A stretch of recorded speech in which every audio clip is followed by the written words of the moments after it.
Hello, welcome to our first webinar on racism, the struggle and debate in the Americas. It's a pleasure to have you all here today, and I'm so happy to do this space with you. Um, and I appreciate the girls' time from Jamaica, Bolivia, and Trinidad and Tobago. Please, Yago, you can put on the screen. Also Victoria from DENEM, and I'm very happy to be here doing this space with you, girls. It's a pleasure to me, and I appreciate a lot your time and disposition to be with us discussing this important fight around the world that it's racism. So I will ask for the girls to present themselves for a little bit for us. We have here today Chinelle from Jamaica, Jamza, and we have Mel from IFMSA Bolivia, and also Melissa from TTMSA Trinidad and Tobago. So, if you want to talk a little bit about yourselves. All right, cool. I'll just kick start it.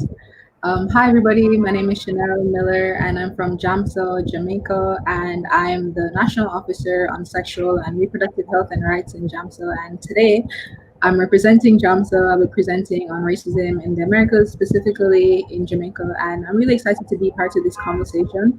I think these are necessary conversations, and kudos to DENEM Brazil for hosting this. And yeah, looking forward to a great talk.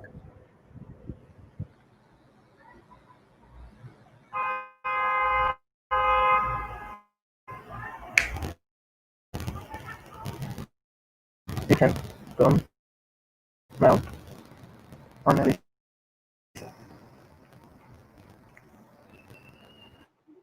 Okay, I'll go now. My name is Melissa Jack. Hi, everyone. Thank you for Denim Brazil for hosting this amazing conversation. It's starting something really important. I'm from Trinidad and Tobago, TTMSA. I am the current mayor in, so for Scopy, and I am very happy to be here to present to all of you all. And I hope that it really does start a conversation for all of us.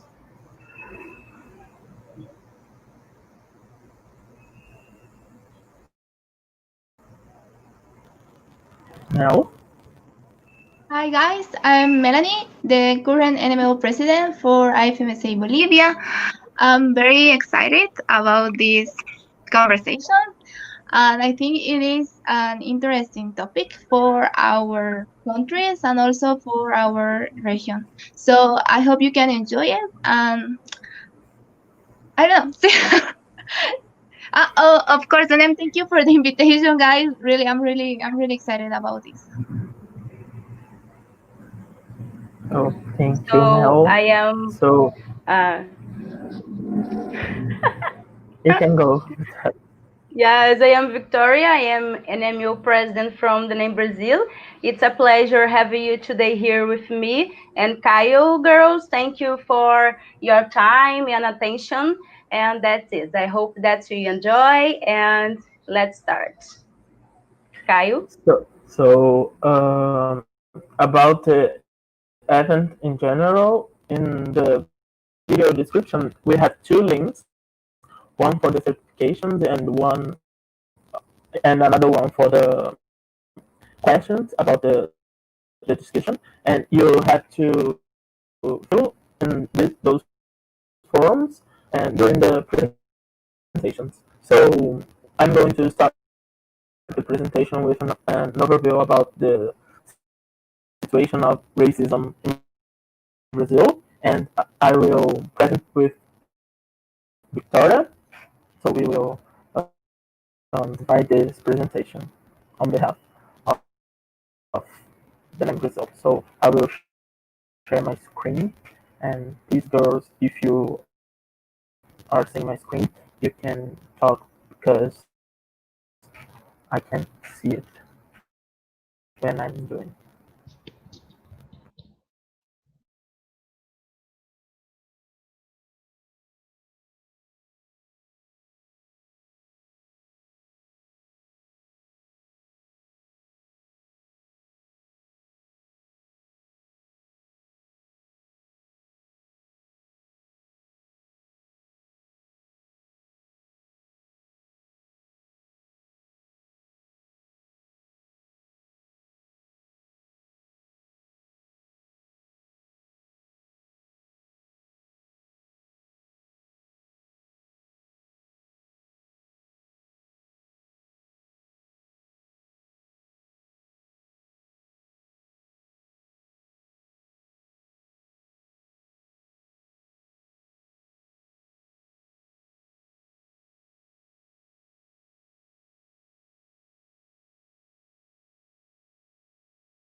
So the event today we are bringing here, it's about racism, the struggle and debate in Americas. My name is Caio Bastos, and I'm the current NORA assistant for DENEM Brazil. And the other present with me is Victoria Taveira. She is the NMO president, also for DENEM Brazil. So, what is racism? Racism is a system of oppression that denies opportunities based on a set of theories and beliefs that establish a situation of hierarchy between races or ethnic groups.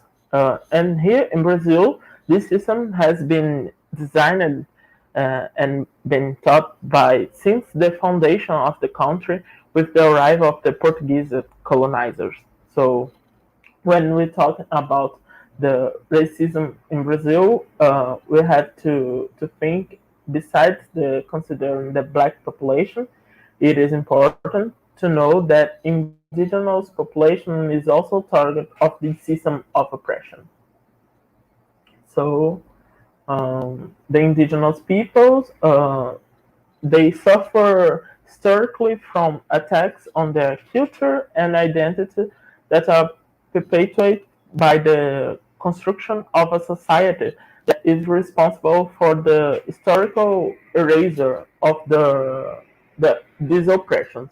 So it's attack on their culture, language, religion, and even in their self-declaration of their identity. So historically, they try to erase the identity of being indigenous people in Brazil. So we are talking about over 500 years of the violation since the discovery of the Brazil in 1115. So and in addition to that, it's important to talk about the place that indigenous people occupy in this structure. So the colonizers arrive here to extract and plunder all the rights that this land could offer. This includes indigenous laborers that work as slavers in our society, and then, therefore, it is fundamental to understand and recognize the place that indigenous people occupy in this situation, with their traditions, customs, in order to come back to racism and eliminate stereotypes. So I bring here a phrase from Juliana Guajajara.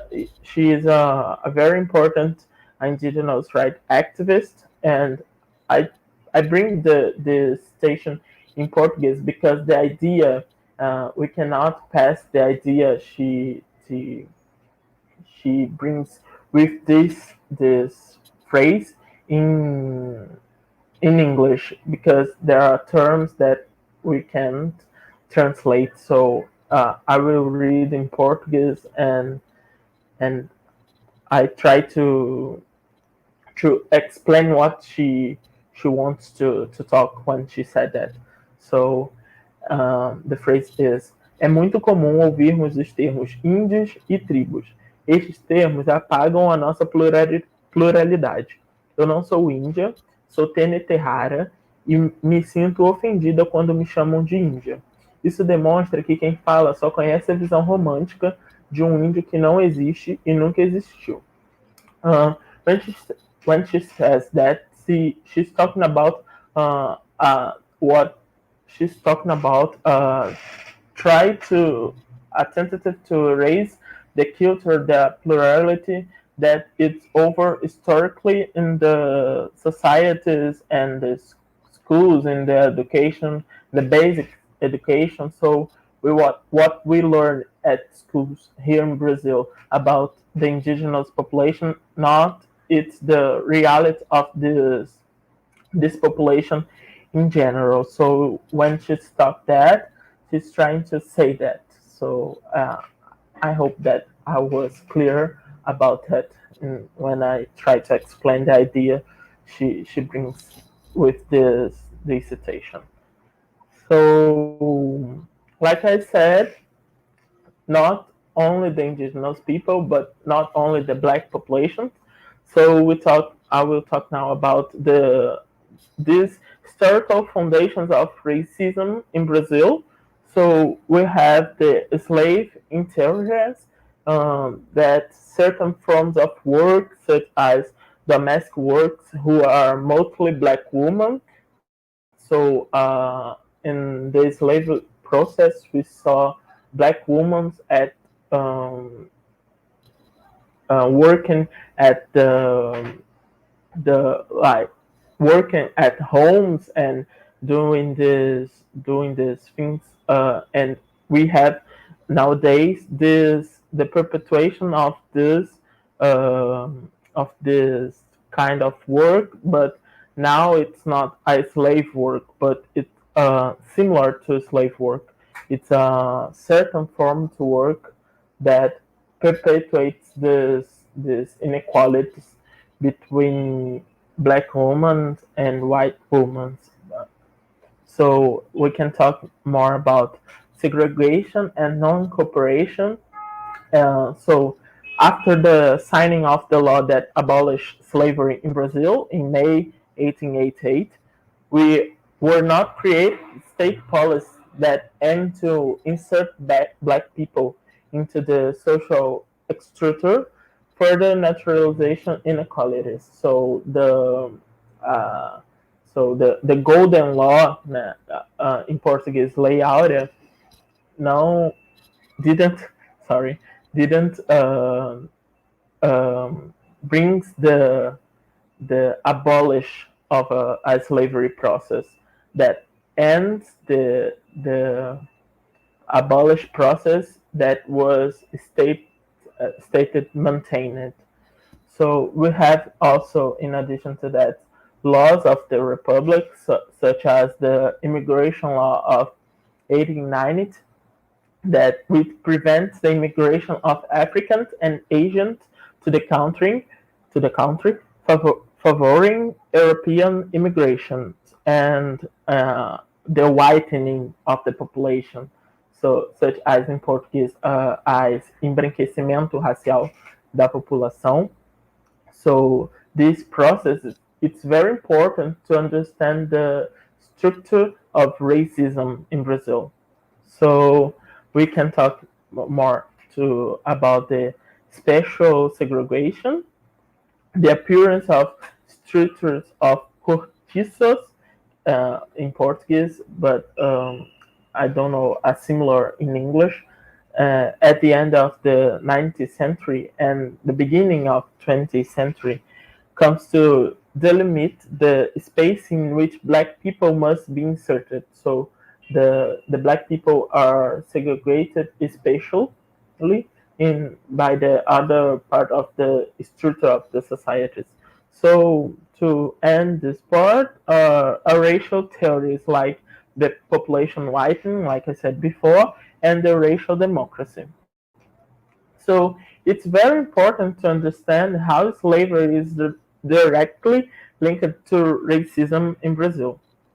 The slavery of the black population in the country began with the slave trade in 1550, and I will bring here a message from a psychoanalyst, Neuza Santos, and she is author of a book that called Tornar-se Negro, Becoming Black in English, that brings in her work that the society, by transforming the African into slave, marked the place of the black people, the way to treat and be treated, creating the parallelism between black color and having inferior social position. So it's also necessary to understand that Brazil differs greatly from other experiences in history, such as racial segregation in the USA and the apartheid regime in South Africa, those regions in which racism was supported by government policies. These differences are fundamental to understand how in Brazil there is an awareness that racism is less frequent than in when we're talking comparatively with other countries, like I said, USA and South Africa. So these theories and these conscience of the population is sustained by the intellectual elite of the country that was responsible for spreading the idea of the existence of a racial democracy. That is, in Brazil, the racial conflicts were overcome by the harmonious coexistence between blacks and whites. And this idea is nothing more than a myth, an allegory that was created to sustain the social pillars that the society are organized and favor those inequalities I said before. So I will call Victoria to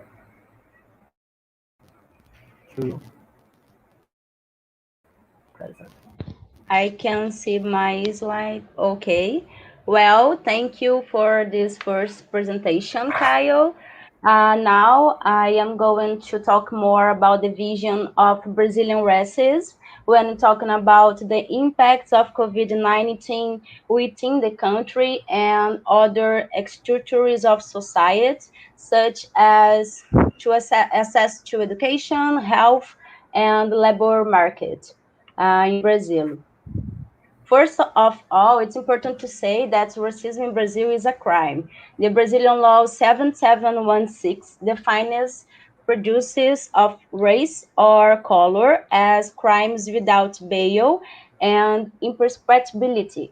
In addition, we have two symbolic national dates in the year to remember the Black struggles, such as May 13 was declared the day of the abolition of slavery in Brazil, and November 20, the day of the Black Conscience in Brazil. So we consider these dates advancing on the agenda, but are often not respected in Brazil. Was Kyle talking about with you? So in Brazil, it's important to say that we have more than 200 million Brazilians, and only a little percentage of 1% is the richest of the Brazilian population, and they hold 49% of all the country's family wealth.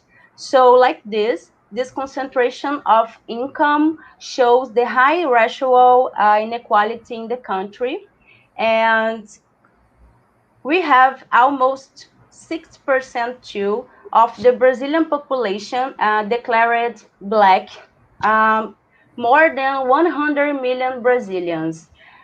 Um, Thus, the superiority in numbers, however, is not yet reflected in Brazilian society. Although, for the first time in Brazil, Blacks are the majority in Brazilian public higher education. They are still a minority in leadership positions in the labor market and among political in the legislature, just as only 3% of medical students are Black graduates every year in Brazil. Um, like this, the Black population is also a tiny part of Brazilian judiciary. Among those who are employed or underemployed, Black are the majority too. They are also the largest part of homicide victims in Brazil and make up more than 60% of the country's prison population. You can pass, yes, thank you. Thus, now talking more about the impacts of COVID-19 in Brazil, it's absolutely crucial to understand that the Black people, the indigenous people, the poor people are the most affected by this bad Brazilian reality in the midst of the pandemic. We have the worst president in World Against COVID-19 by Washington Post. And this fact brings a brutal impact to our country at the national and international level, as the new government has conservative ideas and doesn't have the knowledge about of people, history, and culture in Brazil. Talking about in the Americas region, we have some critical areas such as Ecuador and Brazil, and the pandemic only shows how important health is for people who live in poor conditions or who do not have public health that works well at times like this. In Brazil, is not different. The COVID-19 has two phases. One of them, we have our unified health system called Sistema Único de Saúde, SUS, which serves the entire country from north to south and offers public health with universal access and quality, because health in Brazil is a right. However, the pandemic situation for SUS brings the sad view on corruption and the neoliberal ideas that grow within the Brazilian public health. On the other hand, the impact of COVID-19 shows how clear social inequality in Brazil is, affecting more the Black population, and at the moment, also the indigenous people, with 844 dead peoples, indigenous people, and over 115 indigenous ethnic groups affected by COVID-19 in Brazil. And these numbers, it's a very serious situation to us now and to the future inside my country. You can pass, Kyle. Okay. To the end this presentation, I present to you Djamila Ribeiro, a Black Brazilian woman, philosopher, feminist, and writer, who brings 5 proposals to her book called Anti-Racist Manual, to reflect on the importance of the decolonization. The first point by this manual says: 1. Search for information about racism. So spaces like these webinars, it's a great to start the discussion, I think. Second point, she says see the reality of racism to get people out of invisibility of the social condition. And this point is a very important point. The 3 point, she says, recognizing the privileges of whites. At this point, she reviews the concept of place of speech to remind us that witness also has its social place, that it's a place of privilege in a society based on races. At the 4 point, our Brazilian society was built on racism and sexism, and unfortunately, our language is racist and oppressive, and we need to recognize the internal racism in us to do more and to do different about this topic.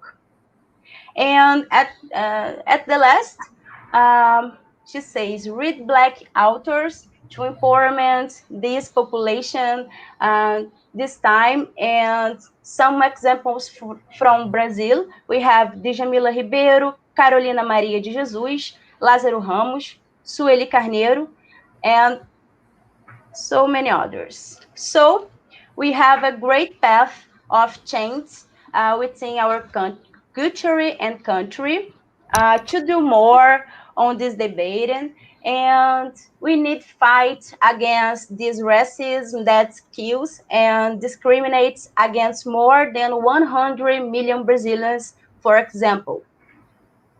To finalize, we can start. No, yes. To finalize, I bring a phrase by Sueli Carneiro that could be better to understand our struggle and debate on racism in Brazil. She says, racism is a system of domination, exploitation, and exclusion that requires the systematic resistance of the groups oppressed by it. And political organization is essential for this confrontation. So there is a fight, and it's possible. This is my opinion and my conclusion about this topic. And thank you so much for this time and your attention to this space. More information about the name Brazil, you can send an email for us. Follow us on our Instagram, the name Brazil with Z in English. And that's it. Thank you so much. Caio?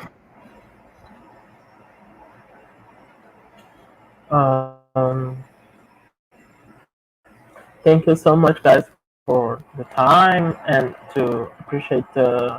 I really appreciate to be here with you today talking about racism, and it's very important topic to discuss in Brazil and around the world.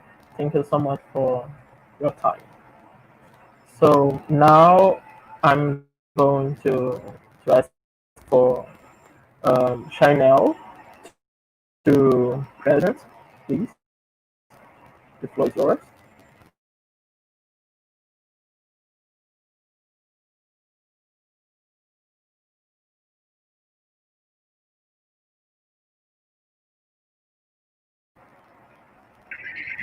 So you can.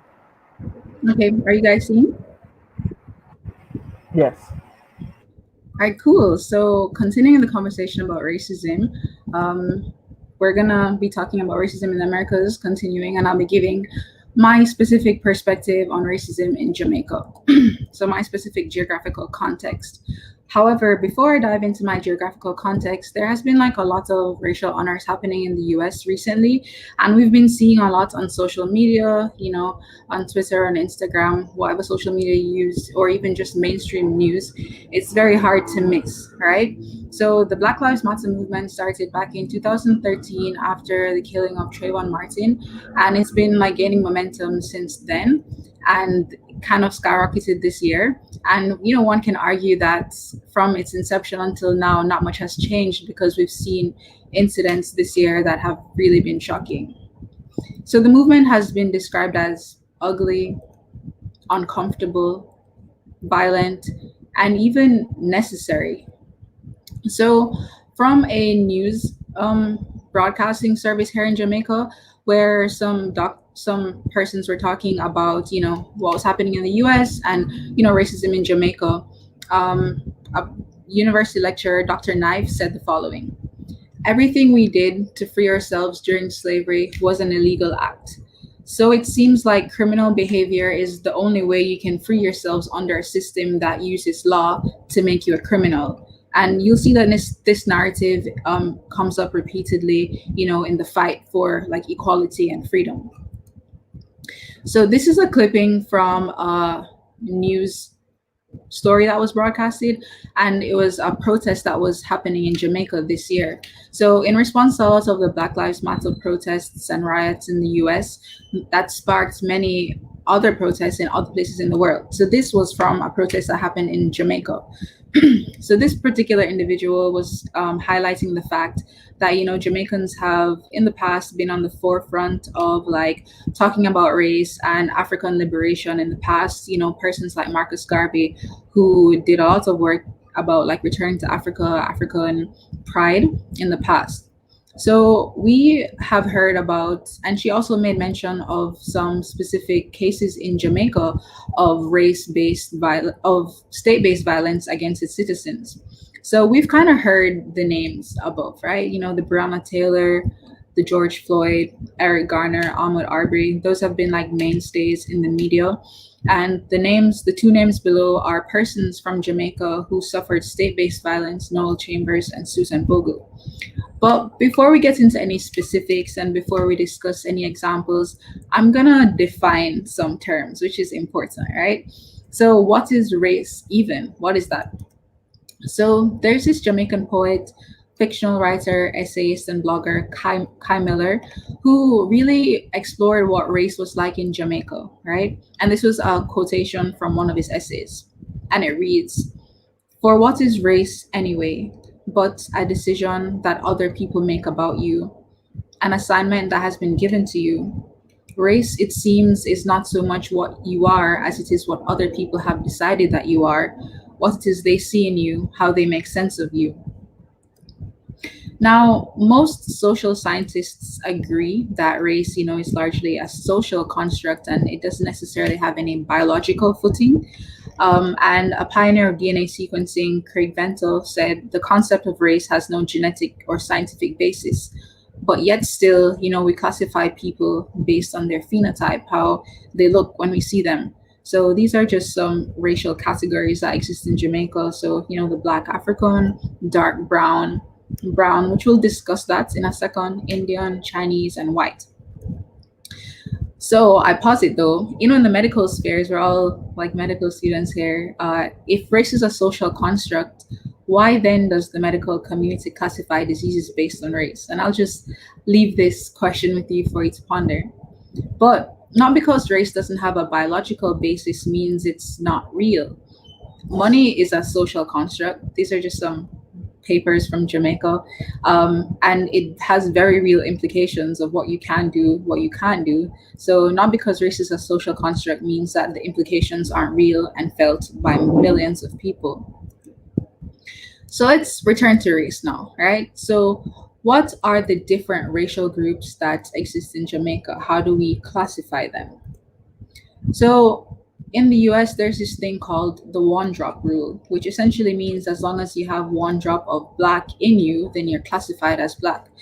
Jamaica has never seen anything of the sort. So we have a different kind of setup where you have whites, Blacks, and the intersection between the two is called brown people, right?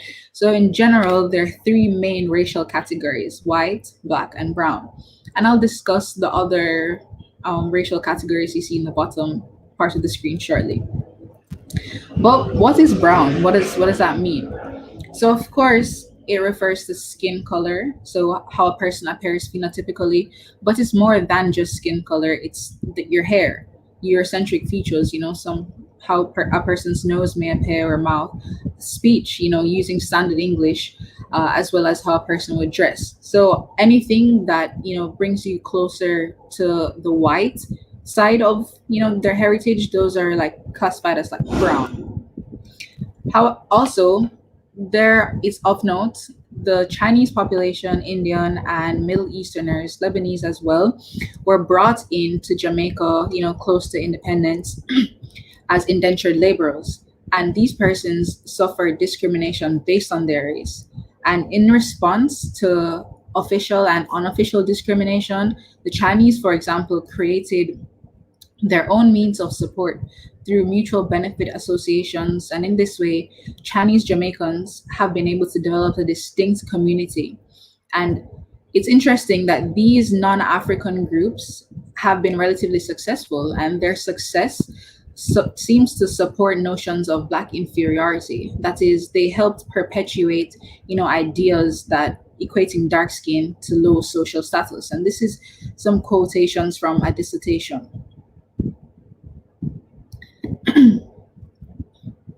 So now we have a situation where, you have your black people, you have your mixed brown people, you have your indentured laborers who are in that category as well, right above or, in the same place as brown people, and you have your white Europeans. But what is the lived experience? What is it like on the ground in Jamaica today? So these are some terms that, Jamaicans often talk about. Most Jamaicans are very quick to say, yeah, Jamaica has a class problem, we have a color problem, but we don't really have a race problem. However, these are intimately related and it's impossible to separate them. Wealth has been distributed largely along racial lines, reflecting the slave plantation heritage. So you find a situation where descendants of black slaves are among the poorest, and a situation where white and mixed race descendants of plantation owners tend to be better off in this class structure. So there's interconnectedness of these phenomena. Colorism as well has, based on the plantocracy and the level of hierarchy according to house slaves and field slaves, continues to perpetuate ideas of superiority. The closer one is to white, so white proximity. And of course, this all stems from racism. So now we're going to look at some specific examples. So there's this phenomena of uptown and downtown based on class, right?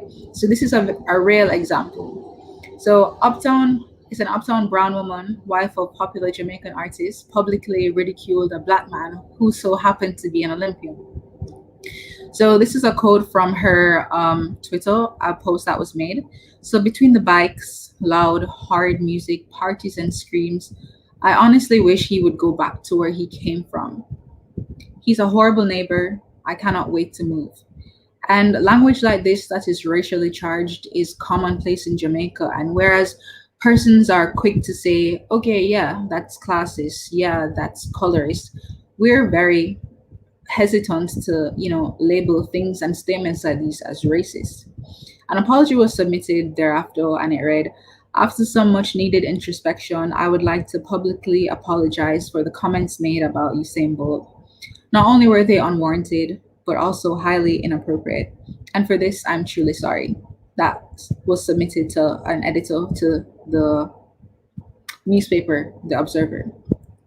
Another example is beauty, right? So as you can see, this is just a clipping from Google that shows the Jamaican contestants for like Miss Jamaica World. And as you can see, many of the contestants have very Eurocentric features, right? So Jamaican novelist Nicole Dennis Ben, whose book Here Comes the Sun features a teenage character who bleaches her skin, wrote an essay on how the fair complexions of the winners of Miss Jamaica pageant influenced her ideas of beauty as a child in Kingston. Photos of these Miss Jamaicas were everywhere, from the supermarket to liquor stores, and she's quoted as saying, though they were strangers, our community seemed to love them more than they loved us, Dennis Bean writes. Meanwhile, darker skinned women, Jamaican women like Grace Jones, pictured here on the slide, though famous internationally, were relative unbeknownst to her. And this is a quote from a skin bleaching article.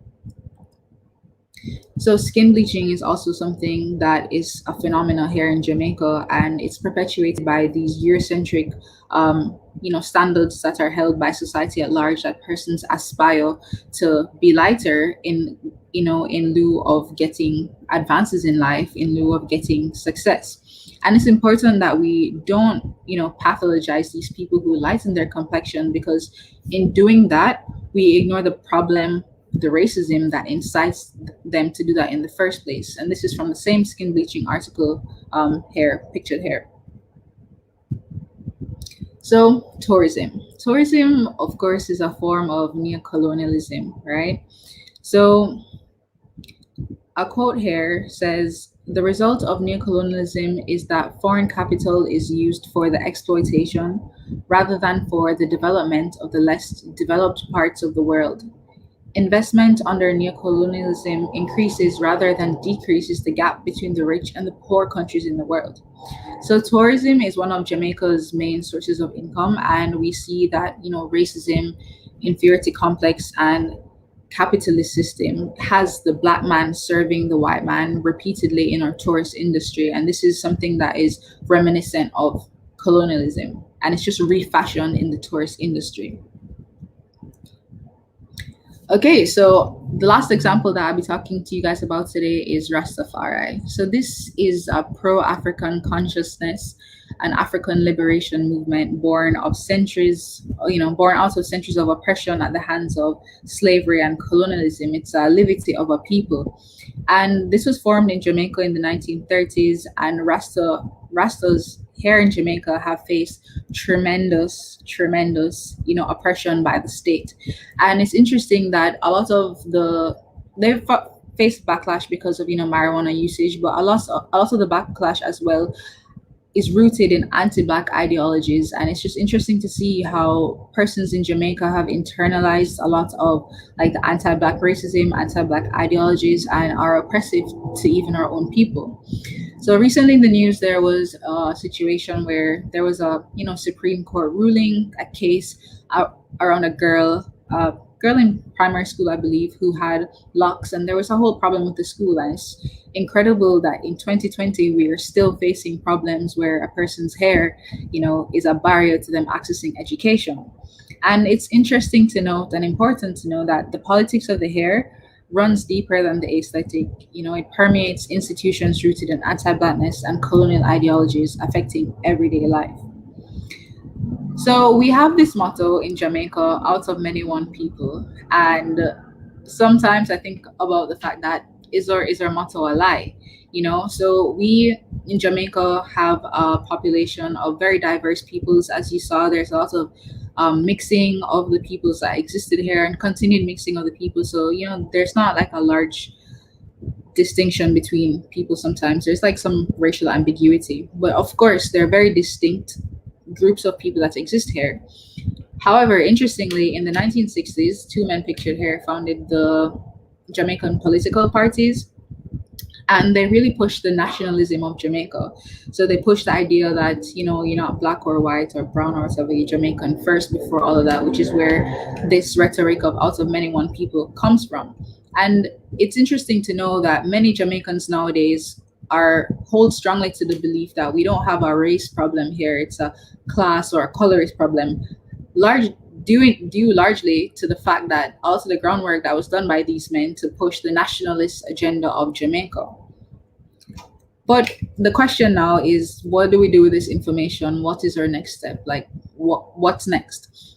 And I think that based on my research and my experience, there are many different ways to go about solving this problem.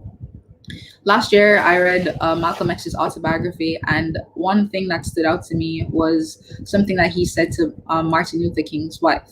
So it reads, he said to her, he whispered to me, he was trying to help. He said he wanted to present an alternative, that it might be easier for whites to accept Martin's proposal after hearing him, being Malcolm X. So like there are many different ways we can go about solving racial inequalities, listening to the persons who are in the space, learning as well, spaces like these, taking the initiative to learn about history, talking about it, and being exposed to what's happening in other countries to learn from that. So there are many different ways to go about, some progress here. So thank you for giving me this opportunity to talk about racism and the struggle and the debates in the Americas.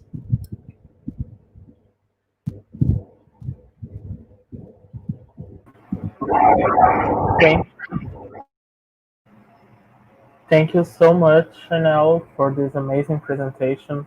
It was awesome, and it was a great pleasure to hear about the situation in Jamaica.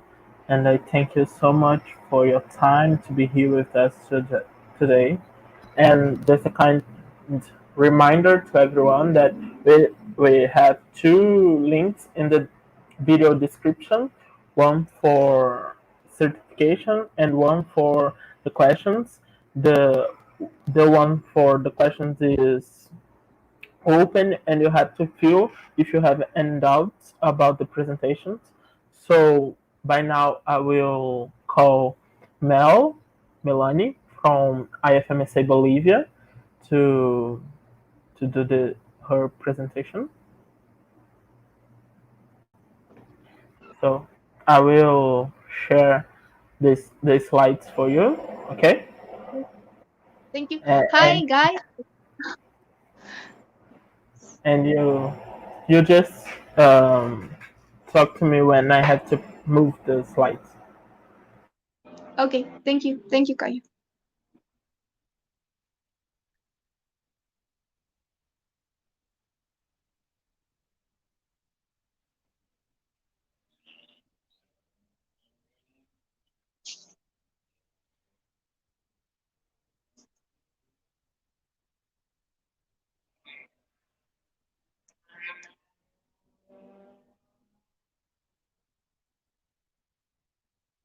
Okay, thank you so much. Well, I think my presentation will be a little bit different than the others, but when I talk about a problem, I like to talk about solutions. So I will do that during the presentation. I hope you can enjoy it. So as you can see, I put the title Racism and also Celebremos nuestra diversidad. I will speak a little bit in Spanish too because I am Bolivian and we speak Spanish here, so that's why I will do it. And I will explain you that later. Next slide, please. So how it works? Okay, I could find that the problem here is that, as you can see in the picture, I put like little circles in there and it's like in different colors because we normalize this situation, and not only with racism, also with discrimination and a lot of issues. And it is because we really normalize this situation. I will give you some examples later. But I want to show you this because, as you can see there, the little circle, the blue one, it is like we can start with a joke, and it can be funny, but it is not funny, but it can be funny. And then I put you there another circles, and then those are like the same. Then we use a word, and then another word, and then I make another joke, and we keep doing that all the time. And at some point, it is a big issue and affects a lot of people, and it is bad. It is really wrong. So I will give you an example, a cute example, and then I will give you a. It is a bad one, but I will share with you. Okay. So, for example, when we fall in love, we start with little things. I like you, and then I keep meeting you, and then we keep moving on and moving on. And I tell you nice words. You are pretty. You are handsome, and we keep moving like that. And then we finally fall in love, and it's a big issue. But I won't speak about that today. But it works like that. So I will give you the example. During these, I don't know, the last days, maybe a week ago, I share in my social media the publicity of this activity.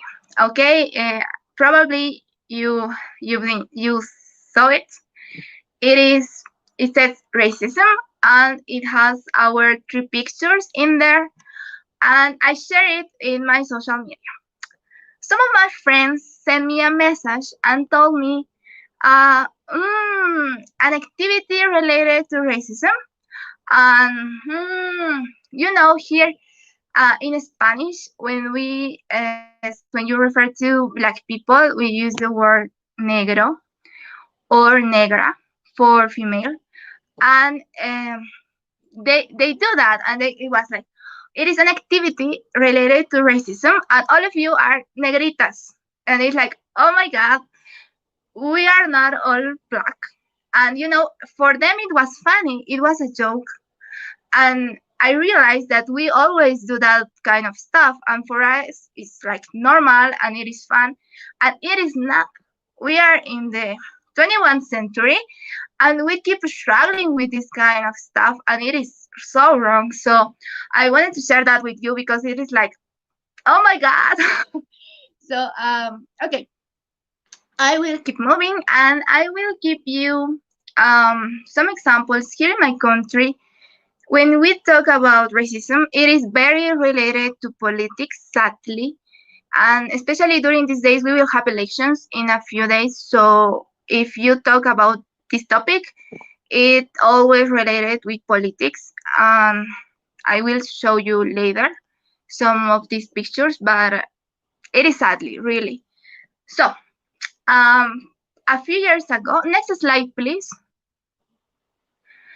A few years ago, I remember, well, I am now 22 years old, and probably when I was 8 or 10, so a few years ago, but not a few, probably 10 or 12 years ago, I remember that there was these signs like that one that says, for example, atención, nos reservamos el derecho de admisión.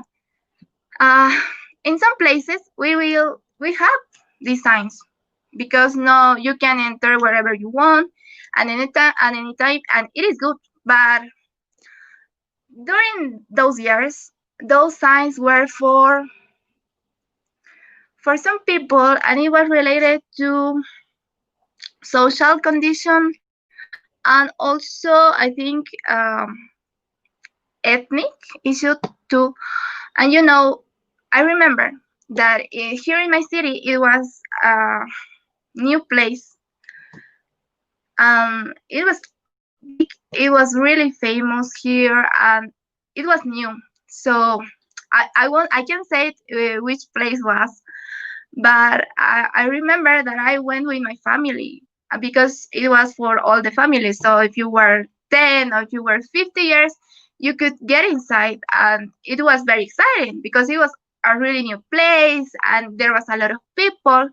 But in the gate there was the sign, okay? There was the sign, and it was like no one can, only a few people can get inside. And I remember the first time that we went there with my family, and there was two guards in the door. They were really big man, huge.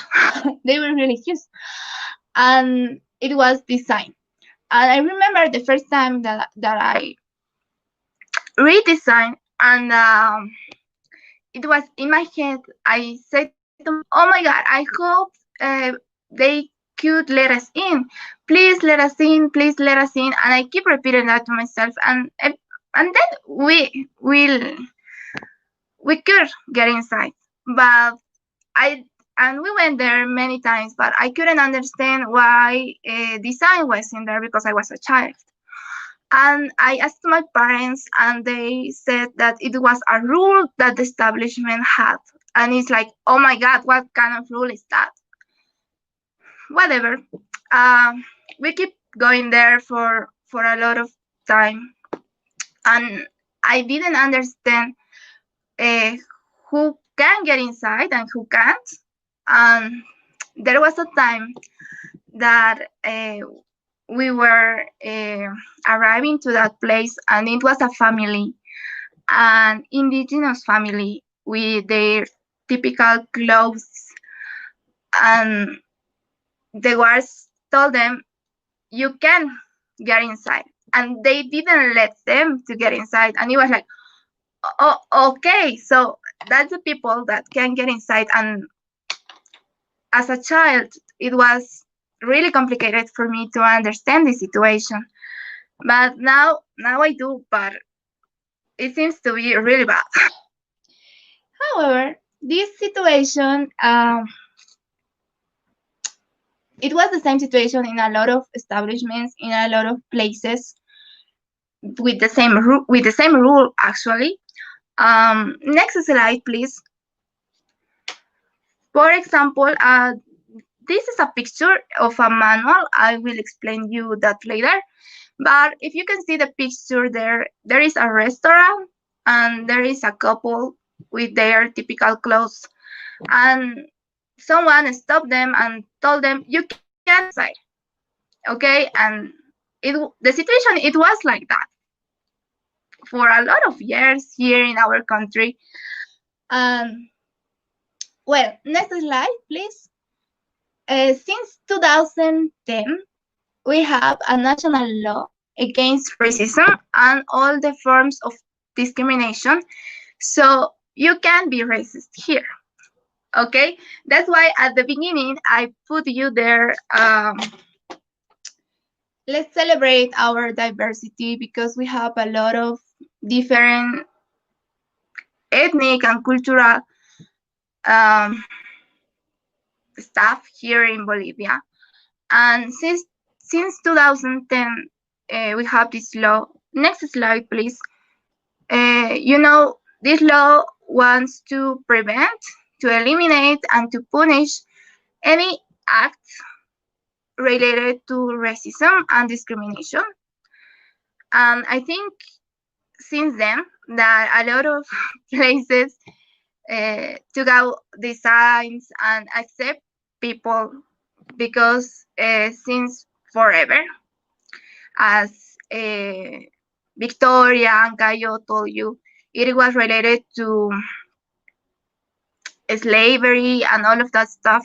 And I think we keep continuing keeping that because our culture and our environment, our friends, our family, somehow they teach you how to be like that, and you keep doing that. And this situation like kind of stopped in 2010. Of course, we keep struggling with this, as I told you with that example, because sometimes it is funny for a lot of people, but it is not funny. And well, we are doing that. So next slide, please. As you can see, there are some pictures from that manual. With this law, the government create a manual explaining the law and what they wanted to achieve with this law and how we'll do it. And I will explain you more facts later, but these pictures are from this manual. And as you can see, there are a lot of different people with a different color of skin, with different clothes. We want to achieve that as a country because, as I told you, we are in the 21st century. We have to move on. We are working on that. But as I told you too, it's very hard here in our country because of the politics and the social conflicts and all of that, because they highlight these racism issues and they make us fight against each other, and it's really hard. It's really hard for us. Next slide, please. Another example is that we have here the Afro-Bolivianos. Because of the slavery and all of that, many years ago, Camacho starts a kind of dance that it calls tunduki, that it is like you paint your face with black. Their costumes are like slavery clothes, and they also use some chains, and they dance and they have fun. But it is bad. It is not it is a kind of racist dance, I think. And this community, the Afro-Bolivianos, are fighting against this dance for, I don't know, a lot of years. And they also promote this law against racism and discrimination, because they believe that this dance is very offensive. So they are working on it. However, I think in 2014, our government said that it is not that you can perform this dance. So, but some people keep doing that, and they still fighting against it because it is fun for people. And I think is in that point that we miss all of the idea of being against racism and discrimination, because it is funny for us. And a lot of people, it just says, it is funny, but it is not funny. So here is one of the biggest problems that a lot of people think that everything is funny, but it is not funny because you are hurting people. You are hurting their culture, their ethnic. So yeah, that was an example. Okay, next slide, please.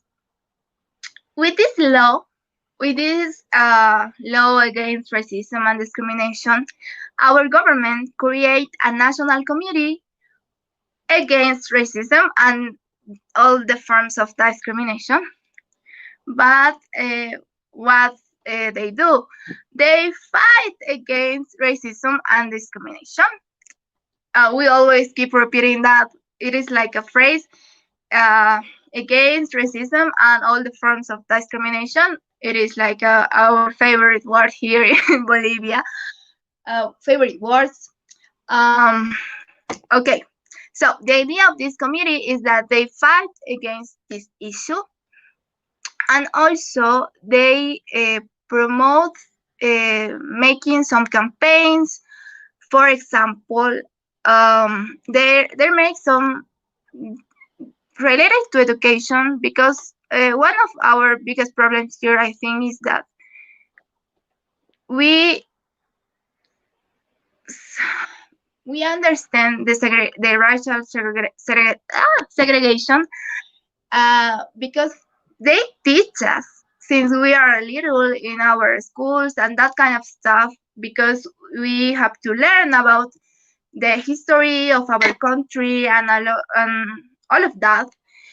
Probably it is the problem there in the education, because we keep telling ourselves the same and the same and the same and the same stuff. And the idea of this committee is, for example, to share with the kids, native people from our country that achieve something bigger, for example, during wars or that kind of stuff. So it is like, you don't have to be racist because a lot of our native people achieve a lot of good things for us. That is like the idea. And also they empower you to complain about these actions. For example, if someone come and told me, I don't know, or not me, I don't, for example, an indigenous, and someone goes and said, you are an Indio or a kind of that, you're being aggressive, you can complain to these special institutions and they will make an investigation and they will punish these acts. That is the idea, and that is what they do. Next slide, please. There is an example. Again, that is one of the pictures of that manual. And as you can see, for example, here is this lady with her typical clothes, and this man just said that she shouldn't work there dressing that clothes, and the other lady said that she will complain because he can speak like that, and he shouldn't told her that. And as I told you, since 2010, a lot of things changed in our country related to this kind of situations. So, and it is normal now. You can see these people in the streets, and it is normal. It is not like 10 years ago that you was like, oh, who is that people? What are they doing here in the city? Because here we are like white people and we dress different and all of that. And nowadays it's different. We are like living together as a country, and it is amazing if you realize that a few years ago it was really different and we were like fighting each other, but now we are good. Next slide, please. Here, because of this law, since 2011, we have the National Day Against Racism and Discrimination, that it is on May 24th. It is in the law that all the institutions have to celebrate that day and have to share with their institutions, with the people in their institution, how to promote living together and fighting against racism and discrimination. So, for example, in that picture, as you can see, I love that picture because they show our different faces, our different culture, and of course our diversity here in Bolivia. And we are not so different. We are really beautiful. I love being a Bolivian, and as you can see that in this picture, there is a lot of different faces. Some of them are young, the other are old, but we are in this beautiful country, and we are fighting against this issue, and that is what we are. Next slide, please. Here are some other pictures for this National Day. And as I told you, the idea is that all of the institutions in the country work against these problems, and we achieve really good results, excellent results, I must say, because since the law exists, and it is like a kind of sadly that we need a law to respect the others, to respect our differences. It is, I think it's really sad, but however, this situation make us to get closer as a country and as Bolivians. So next slide, please. This is my favorite picture because of the faces, and we have all of these colors of skin, and it is not about at the end of the day, it is how we can make the difference to change these ideas, because as I told you, we grow up in this environment that everyone told you, and I don't know how, and I don't know at which point is that you believe that the white people is like superior, and then is the black people and they are at the bottom, and it is not like that. And where are we?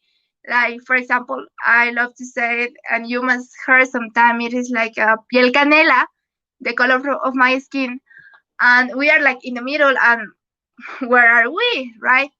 And well, so we have to keep working on this, we keep fighting of this, not in our countries, but also in our region and around the world. Because as Janelle said, when related to tourism, for example, when we travel to another country, people saw the color of your skin, and you are like, they look you different, and it's like, oh my God, we are like this, we are people, you shouldn't be this looking at me like this. And it happens, and you may see, I am pretty sure that you have been in that situation, and I have been in that situation. So we have to fight against it. And as I told you at the beginning, we can start with a joke, with a few words, but it is not funny, and we are hurting people. So the idea, next slide, please.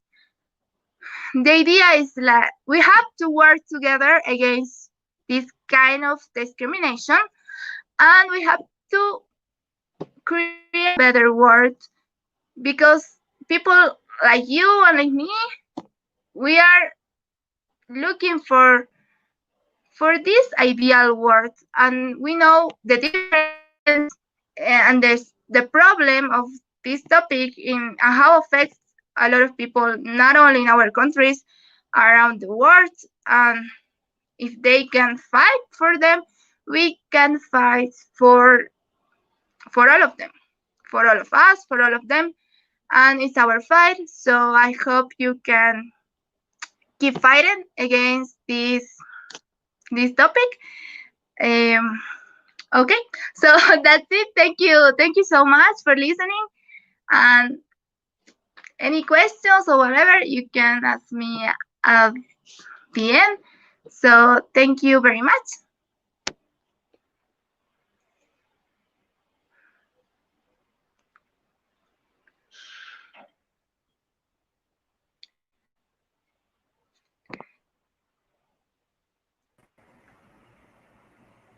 Thank you so much, Mel, for this amazing presentation.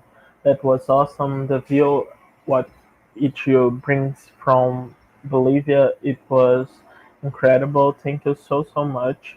And we'll have a time for questions in the end of the presentations. So thank you again. Now I will call for Melissa from TTMSA, Trinidad and Tobago. Please, the floor is yours.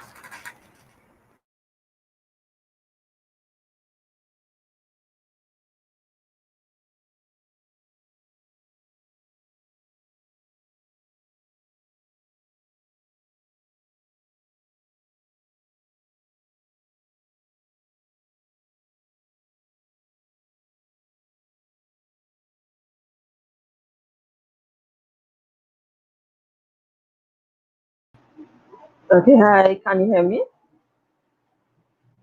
Hear it, right? Okay. Yes. So,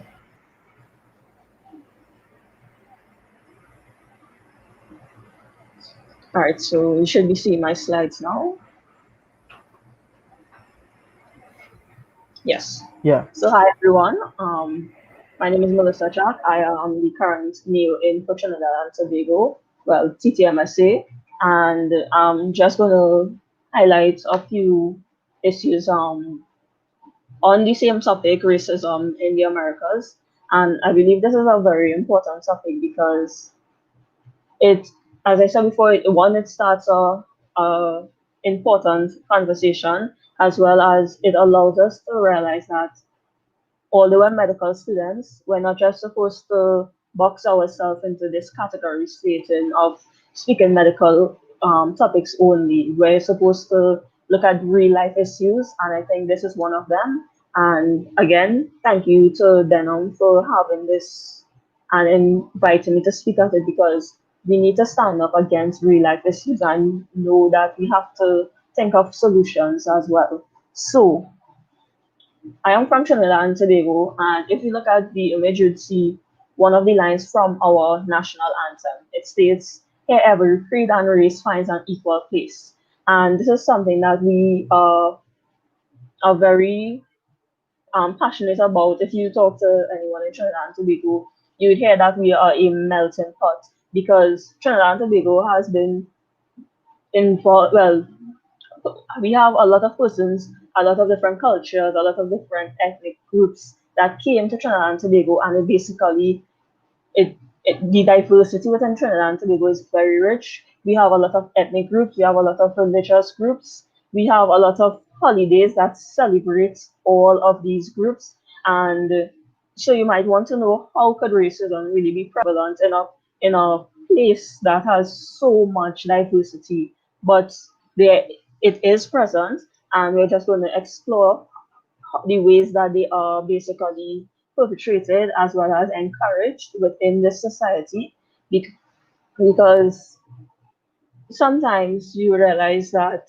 Trinidad and Tobago has a culture of being very happy and very, very excited and whatnot, and then the racism kind of gets hidden in all of that. So I'm just going to give you a brief overview of all the groups within Trinidad and Tobago so you can get an understanding. So our historical background basically started with our first people, our indigenous people, and then it continued on to when Columbus came and the Spanish took over in 1498. within Trinidad alone. Trinidad and Tobago is a twin island republic, and before we became a twin island republic, it was separated. So first we had the influence of the Spanish within Trinidad and Tobago, and obviously during this time we had slavery, and with slavery we had the arrival of the African people within Trinidad and Tobago, and that was for a very long time. And at some point, it the Spanish realized that apart from the slaves, there weren't much inhabitants of Trinidad at that point in time. So they created something called the cellular population, which basically they approached the French and told them, okay, we're going to make this agreement where you're going to be able to come to Trinidad and populate the area basically. So now we had our first peoples, we had the Africans present, we had the Spanish present, and now we had the French coming into Trinidad as well, populating in their culture. And within Tobago, we had basically the Dutch who ruled the island at that point in time. And after the Dutch, the island was basically handed over to the French. And eventually, it became that both islands were basically handed over to the British Empire. And so now we had all those persons, all those groups coming into our island, right? Within all of that, we also had East Indian indentureship at the end of slavery. So now we had this another group of persons coming into the country. And during East Indian indentureship and slavery, there was also the importation, well, the migration of the Chinese for Chinese indentured laborers. So you can see now we have all these groups of people. It's not just one, it's not just two, it's a lot of persons, and that's why we call ourselves a melting pot. Trinidad is called like a callaloo, which is if you know of our foods and whatnot, callaloo is basically a dish that is made where you just put everything in the pot, right? You put anything that you want, you cover the pot, and when you come back, you have this dish that you can eat, and that is exactly how we see ourselves. We have persons from all over the world, groups from all over the world, religions, ethnicities from everywhere coming in and basically adding to this diversification of our island. So if you look at the ethnic composition, this was done in 2011. It's basically around the same thing now, but we have our large majority being Afro Trinidadians and Indo Trinidadians, so basically from the African and the East Indian groups. And the mixed would be basically from any mixing from any of the groups, and it would be what a term that would be called here would be Dogla. Basically, instead of full white skin or black skin, they have a lighter brown skin. They have a softer texture here. It's more curly and whatnot, just so you can get an understanding of how these persons will look. The others that weren't stated would be mainly the Chinese. It would be the Syrians. We have different French groups. We have Spanish groups in Trinidad and Tobago. We have a lot of places that have basically impacted on our ethnic composition, right? So, what does racism really look like in Trinidad and Tobago then? And for the most part, it's basically hidden. Racism could fall into two categories if you think of how it could be seen, overt or covert. And in covert racism, it's basically discrimination against persons that is hidden, it's concealed, it's subtle. You're not going to walk out into the streets and find somebody basically being obvious with the racism. You're not going to find somebody who is basically out there with themselves. It's going to be a lot of minute things that you might let the moment pass, and maybe reflecting on it, you might realize that person was being racist in that moment, you know? So for me, I believe that is a lot of what our racism looks like. And it's really because of, again, our multicultural setting, our culture, the culture of our people, that a lot of the issues don't come up unless something major happens. like I will speak further down about our election that happened a few months ago, or something, or somebody accidentally puts up something on social media, something accidentally comes out, you're not going to really realize that this person was being racist outright unless it happens by accident or as a circumstance of major issues within the country. So I'm just going to highlight and really focus on the factors that I believe help to promote racism within the country, because I don't think the country is full of racists. I don't think any of us think our country is full of racists. But at the end of the day, there are certain factors that help to aid racism. And for this country, Trinidad and Tobago itself, it will be our politics, our political structure, as well as the structural systems within school rules and employment in different businesses, the social aspects of the social makeup of our country, as well as classism and elitism, which is a main drive for racism. Within our political system, right, these two party logos, emblems, are the two parties of our main political makeup. We have these parties are basically separated, quote unquote, separated based on race. You would see that within our election that happened a few months ago, there was a lot of racial tension. And this is one of the factors that really brought into the spotlight within our country that there are a lot of hidden races that we would never have known about if this didn't happen. Historically, these two political parties have been either ruled by somebody. The yellow one that you see in the UNC has always mostly been ruled by someone of the Indian descent, as well as the red one has always been somebody of the African descent. So within the last election, a lot of our political I would say the commercials that were sent out, the flyers, it was really stated in such a way that it you would see that there was racial tension within our political systems. And I believe that if racism is basically promoted by our political leaders, then what is the country supposed to do then? Because typically you look up to the leaders of your country as somebody you want to emulate. You also look up to them as the people who are supposed to lead and direct the country into the way that it's supposed to. However, within this election that went, a lot of the promotion of their parties were very racial. If you look at these two images that you saw here, what it does is that it says Trinity Triangle Part 2. So this was a commercial series, I believe, where they would highlight in a short clip why you should vote for them.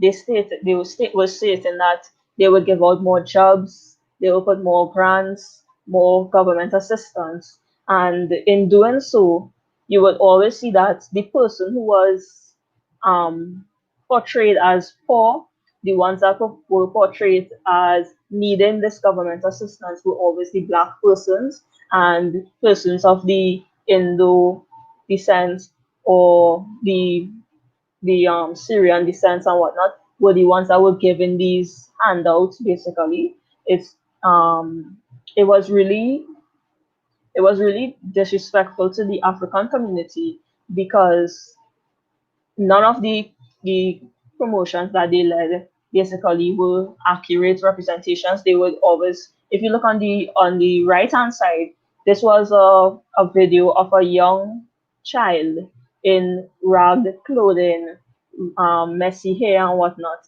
stating that she was basically lost and she was finding her way by finding the political party to vote for. And this is what caused a lot of racial tension within the country, because if it starts from the political leaders, then it means that anybody who had these ideals within themselves felt free to express it. So at the end of the election, when one of the parties won, it basically stemmed it started a whole race war, I would say, in the sense that people felt the need to now basically protest against what the results were. So basically, this person of Indo Trinidadian descent decided to state this is what happens when you give uneducated masses the right to vote. And it basically stems from the separation within the political parties, that you vote for one based on your ethnicity, you vote for one based on your religion, and you don't, it didn't, all the political, um, all the political agendas at that point in time will vote for us because you're black, vote for us because you're Indian. And at the end of the day, it was not stand around, vote for us because of what we can do. And that caused a lot of the problems. Stemming from racism within Trinidad and Tobago, a lot of racism is basically goes hand in hand with classism, and it stems a lot from the history of slavery. At the end of the day, if you look at the abolishment of slavery, the the ex-slaves basically had to work for minimum payments and cheap labor on the plantations, right? And with that, they didn't have a proper setting in life. Basically, they had to work for where they wanted to be, and they were basically, although they were not slaves anymore, they were still exploited. If you look at the structure of indentureship, within indentureship, when the East Indians came to Trinidad and Tobago, even the Chinese, they were paid, although they were still paid small amounts, they were paid for their labor. They were not forced to leave their countries, and all that as well basically helps in the mindset of bettering yourself. So basically, within these historical factors, what happened is that at the end of indentureship as well, the East Indians or even the Chinese were all already at a higher stage in life, or higher. They had basically a foot in the door, because they were working for small wages, as well as at the end of indentureship they were given basic grants. Basically, they were given payment for the ending of indentureship, so they were able to better establish themselves with businesses. They were able to basically better themselves in a better direction of where they wanted to be in life than at the end of slavery. So if you watch that comparison of how slavery ended and indentureship ended, you'll realize that a lot of our businesses at the moment, a lot of the CEOs, a lot of the business owners are of the Syrian descent. They are of the Indo-Trinidadian descent, and basically this racism continues because it passes from generation to generation, where the ones that were basically a step ahead in life basically pass on to their children that we are better. And the classism comes where they feel that due to their social status that they are better than others. And a lot of this was also seen post-election. I would say that that election basically brought out a lot of things within our country. So if you just watch um, these screenshots I added here, these are basically a lot of the business owners within our country, and you would see here, he said if you're reading any of the messages, you would see that he said, Dad always told us not to trust. I'm not going to repeat the word because it is a racial slur, but it basically means the Indian population. So he's stating that his father told them not to trust Indians with power. And these are very popular business owners within our country. They own a lot of the establishments. They have a lot of shares everywhere. So a lot of our famous fast food establishments, all the businesses are basically run by these persons.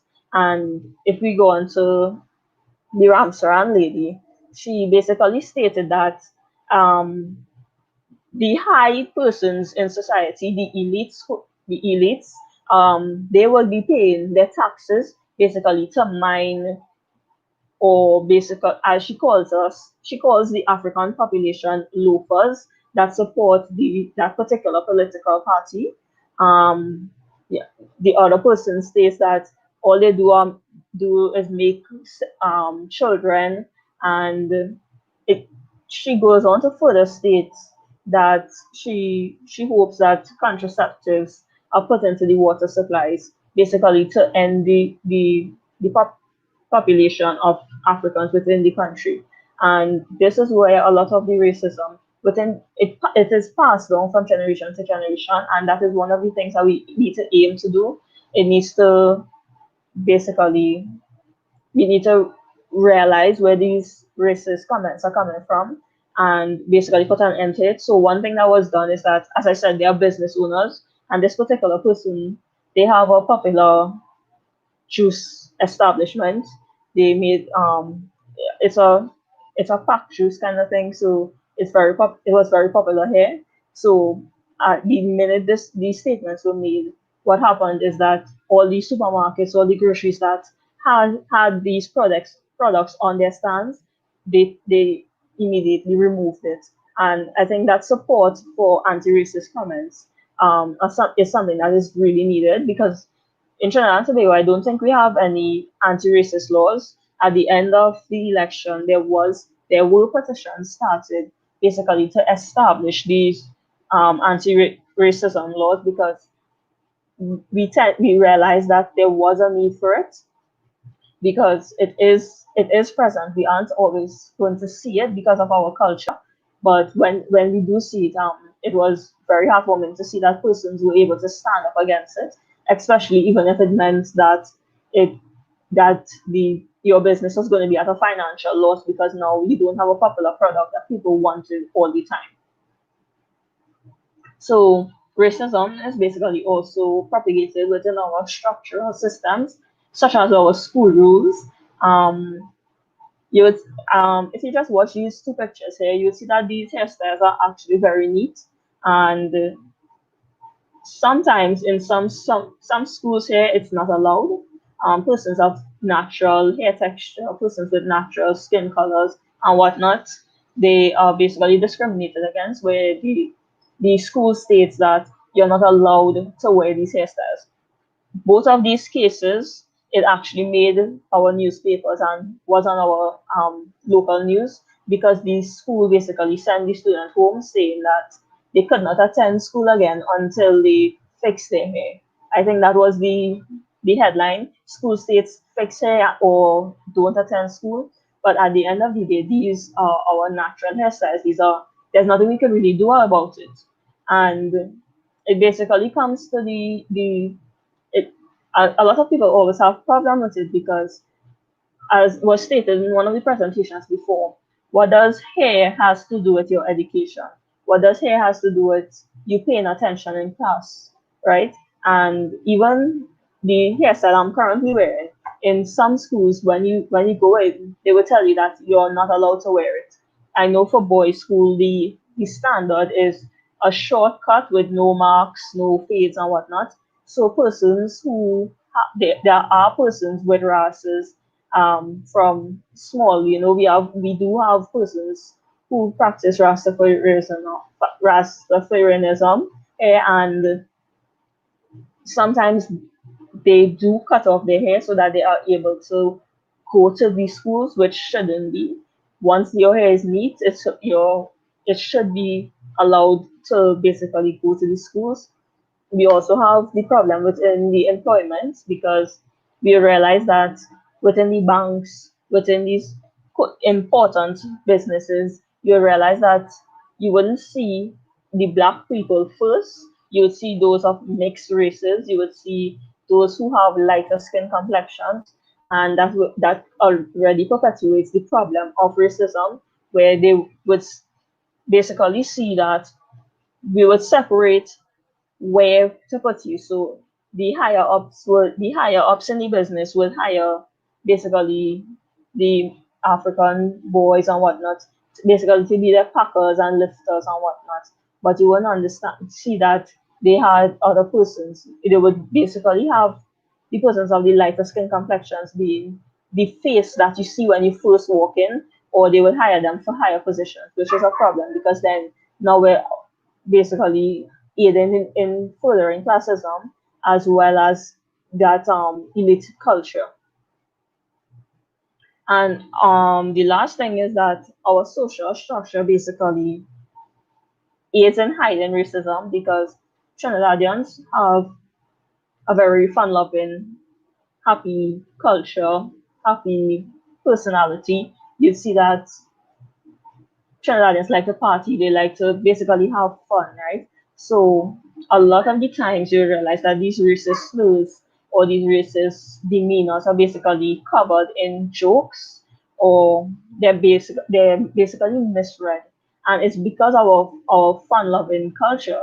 Because you will see if you have the opportunity to basically line with a group of Trinidadians for even just 5 minutes, it's a lot of laughter, it's a lot of basically fun, and in that you wouldn't realize that certain people are being racist because, as I was saying before, a joke may be made, the first one may be funny, and then the second one may be racist. But because everyone is having fun, it kind of gets overlooked. Within our social structure, we also saw that the crime areas, the general gang areas within the country are basically labeled to be those of the full African, where there are more Africans populating that area. We would see that based on there was an attempted coup within Trinidad and Tobago in 1970, and it was led by one of the Muslim leaders. And from that, as well as the major ISIS group, it has basically this racial stigma against the Muslims within the country, where everyone feels that based on these past events, that all of them are racist, so they are looked upon sometimes differently by persons, and we need to get that idea out of our head, you know, because at the end of the day, one person's actions does not reflect upon you, and we shouldn't basically box everyone into one category. And as always, I think we should always bring it back to the consequences of our actions as medical students and future medical professionals. So this one was from about 2 years ago, where a medical intern decided to go on Facebook and whatnot, and she stated she used a bunch of racial slurs within her post to the East Indian community within Trinidad and Tobago. Eventually, she was relieved of her position as a medical intern, which is very unfortunate because you already went through your 5 years of medical training.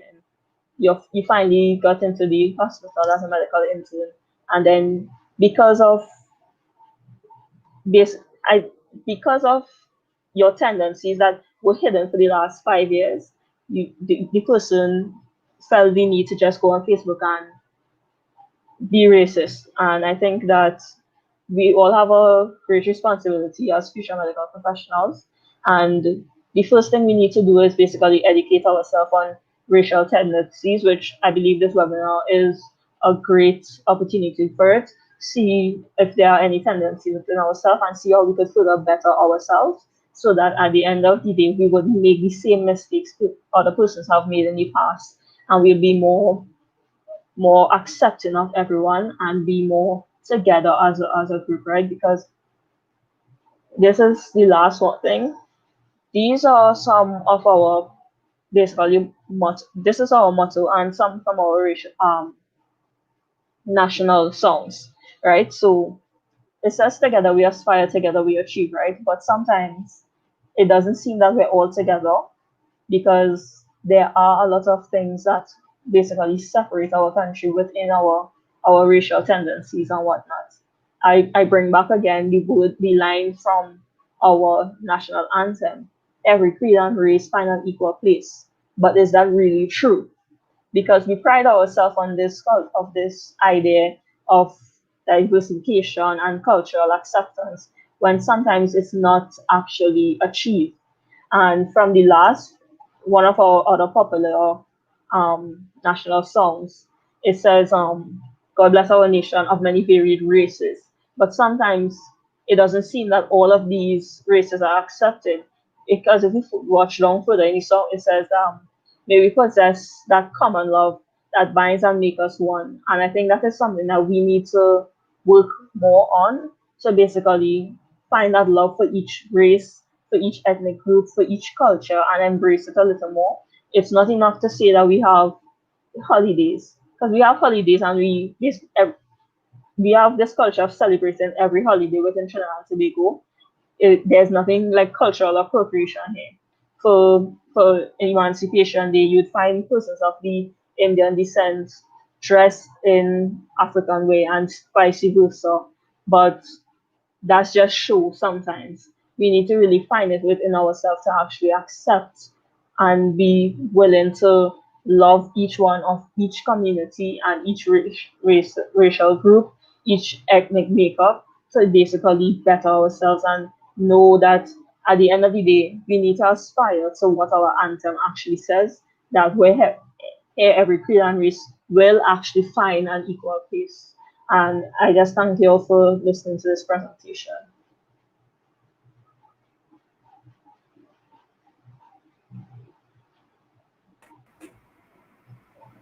Thank you, Melissa. This presentation take my breath away. It was incredible. I really enjoyed it and I really like it. And it was a pleasure hear you and the situation about Trinidad and Tobago. Thank you so much. By now we have okay. By now we have the time for questions. It was submitted in the forms. So I will call for everyone here now. And let me talk about the forms of certification. It's available now. And if you are here with us, you can fill in right now.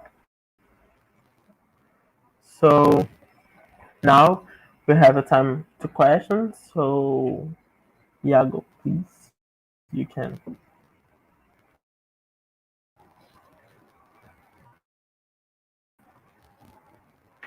So the first question is for everyone and talk about what do you have, and it's for every country. So do you have some law about racism in your country like Brazil?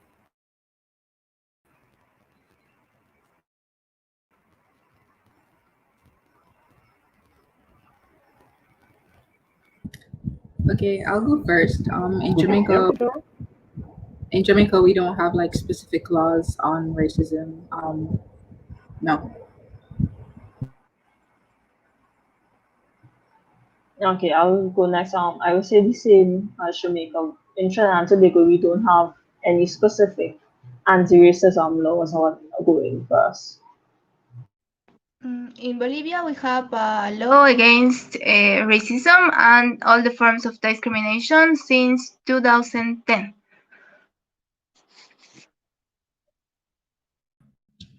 Thank you so much. I think that Caio was with bad connection. So we can, next question, please, Iago. For everyone, how your medical education works with the races in your country?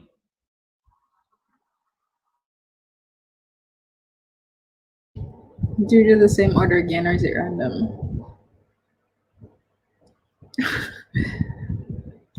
All right, I'll just go then. All right, so similar to what Melissa said, the experience for Jamaica with racism, all of it is covert, and all of it is like wrapped up in like class structures and colorism. So I just know that for different, like the access is different for some people, so they're not able to afford the same level of medical treatment as opposed to others. So I guess it's in terms of accessing medical health. But in terms of medical education, there isn't much that we talk about racism in our curriculum actually. there isn't much emphasis placed on that. Being in Jamaica, a tropical country, we learn a lot about like traditionally like black diseases, even though like classifying diseases based on race is like a whole other conversation. But also sickle cell disease, stuff like that. But there's no specific focus on race in our curriculum.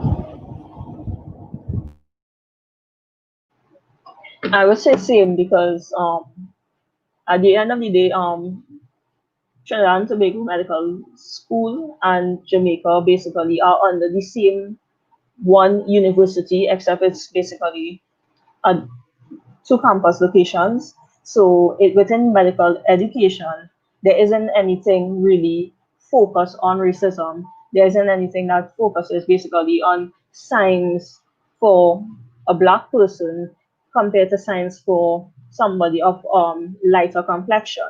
I would within the students itself though, what was done is that the students formed African Student Union because we realized that we have a lot of persons of the Indian descent within our medical grouping, and it seemed for a while that there was not any support for the African students itself. So that group was actually formed. So they basically focus on basically making a support system as well as education specifically. They would put out different things like that. And in terms of medical treatment or access to healthcare, our system isn't I wouldn't say our system is racist. I would say the system is set up so that everyone will be able to equally access the services. However, the persons itself that give the treatment and whatnot have to make sure that they put it within themselves not to be racist, because yes, racism will occur here and there, but it's not that the system basically supports that racism. Here in Bolivia, of course, it depends of the economic level, what kind of education you can afford. But all of us think we can have access to medical education because of this law and because we have the public schools and all of that. So it is like we have equality, so we can all have access to medical education. About access to health, it is like a different issue, but about medical education, we all have access. Oh, I have one more thing to add about medical education. Something that we identified was that a lot of our curriculum or also textbook material that we have access to don't have enough black representation in it. So even in dermatology, when of course, I mean, I haven't done derm this year yet, but we've just realized that a lot of the content is written by and is structured, by like American centric stuff. So sometimes we find that in the actual textbook itself, there isn't enough representation across peoples. Yeah.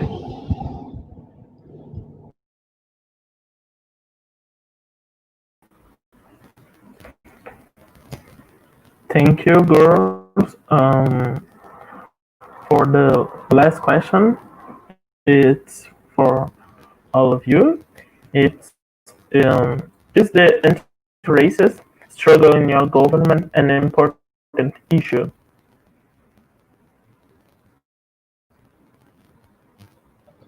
I could start this time because um, for me, I would say yes, it's an issue, but I don't find it's highlighted enough because, as I stated, within our elections, the persons that will make the government itself, there was a lot of racial remarks made, a lot of racial um, campaigning, and in that, therefore, it is seen that if your campaign is racist or has racial tendencies, then how can your government actually be supporting an anti-racist movement? So with this one of the parties will highly racial within their campaigning, and the other one sought to basically speak against that.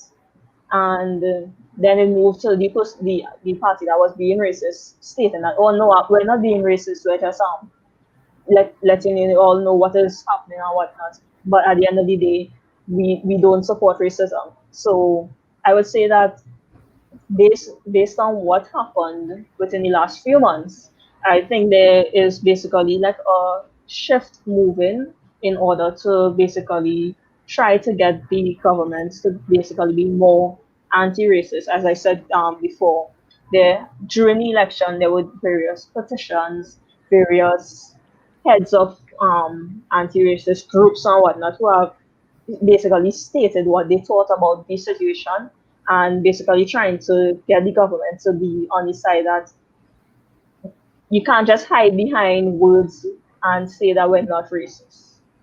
That's basically what I would say. Okay, I'll go next. Well, here in Bolivia, I think it is now because of we are having the elections next week. They are focusing on this topic and they are promoting equality and all of that stuff. But during these years, I think our government um, really work really hard for fighting against racism and discrimination, and they make a lot of campaigns and they have these institutions that work against racism. So they they work a lot against this issue. Okay, so again, similarly to what I said before, in terms of like an anti-racist struggle within the government, I don't think that really exists in like a anti-racist way. I think it manifests in other ways in terms of like class and the types of people that have access to government and the types of people that represent, the common man anyway. So I think the racism manifests in a very peculiar way, but it's still there. Um, but it's like mostly class. So but there isn't much talk about it. It's like it's there, but everyone just accepts it as, oh, that's just how things are. So I do believe that there can be more discussions had, there can be more light shed on it. But Jamaicans pretty much just are like, yeah, classism is a thing that exists, and all right, let's just live with it for the most part.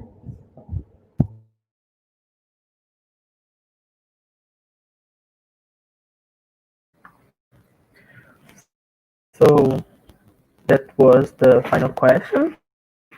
And so you have any final words, girl? Please, the floor is yours.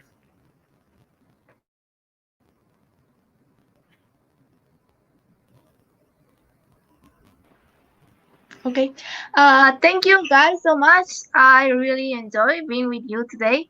And let's keep fighting together against this issue. And I am pretty sure that we will make a better world for, I don't know, maybe for our children or the children of our children, but we will do it somehow.